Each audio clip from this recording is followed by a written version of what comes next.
elected, presidential candidate Thierry Yvon Michel Ngoma's main challenges for Gabon will include reducing unemployment, fighting corruption, improving infrastructure efficiency, and diversifying the economy to reduce the country's dependence on oil. A human resources administrator, Thierry Yvon Michel Ngoma, who was already a candidate in the 2023 presidential election, is defending the vision of society based on real independence for Gabon.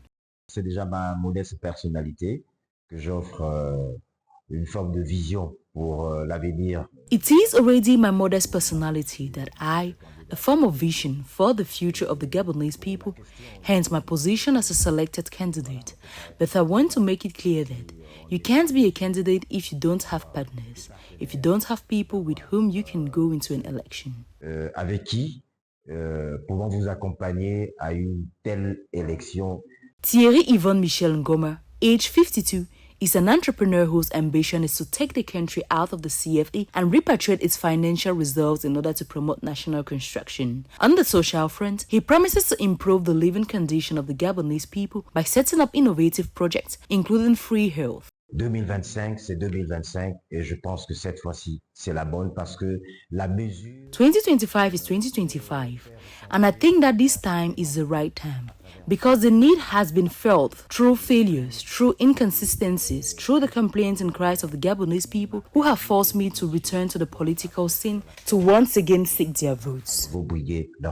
On April 12, 2025, more than 846,000 Gabonese voters, according to the results of the last general election in 2023, will go to the polls to choose their next president from amongst 8 candidates. This election marks the opening of a new chapter for Gabon, 18 months after the coup d'etat of 30th August 2023, which toppled the Bongo dynasty and brought General Brice Oligui Nguema to power. With just a few days to go before the presidential election in Gabon, Alain-Claude Bilie-By-Nze is stepping up his grassroots campaign. From Ali Bandeng to Owendo, via Derrière la Prison, Glacé, and La, candidate Bilie-By-Nze has been in contact with people living in disadvantaged areas of Libreville, listening to their concerns and grievances and bringing them a message of hope. The big meetings are a charm. I held big rallies with President Ali Bongo and we found out that the results afterwards. Big rallies cost money unnecessarily.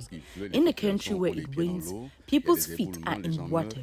There are landslides and billions are spent. My team and I have chosen to go out and meet the people, talk, explain, present a strategy and listen to them too. I'm running for the people. A political talk as close as possible to the realities on the ground, where the candidate sets out his vision for society. His watchword, a complete break with the old regime. I've worked in this system. I recognize that we've made mistakes and I've asked for forgiveness for the mistakes that have been made. But I also said, let's repair what needs to be repaired, and to do that, I need to have the power to repair and to rebuild Gabon.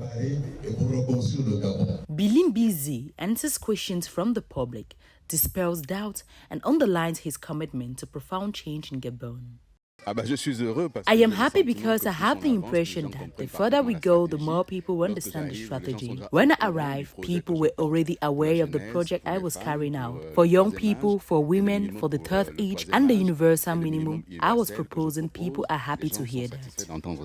In each exchange, the same message: to vote for him is to make a strategic choice for a future in which power is finally brought closer to the people.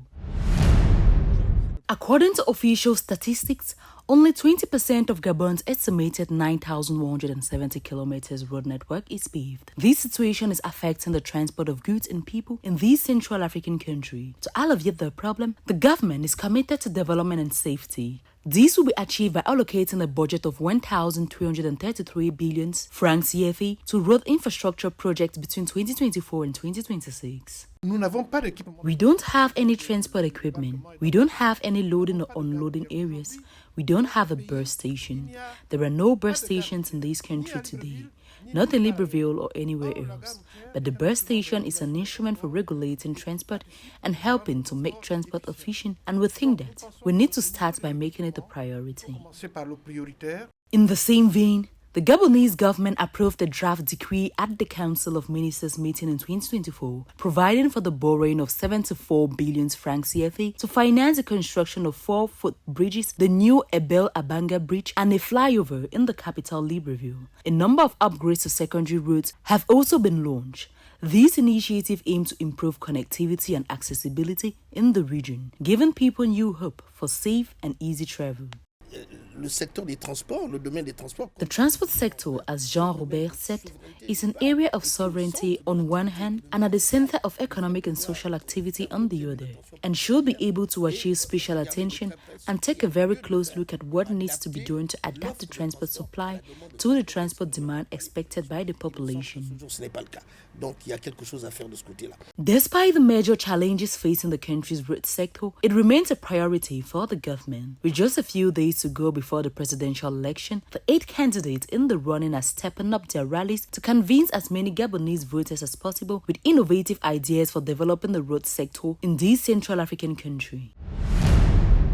The province of Ogooué-Lolo has a number of assets that could help Gabon achieve its goal of emergence.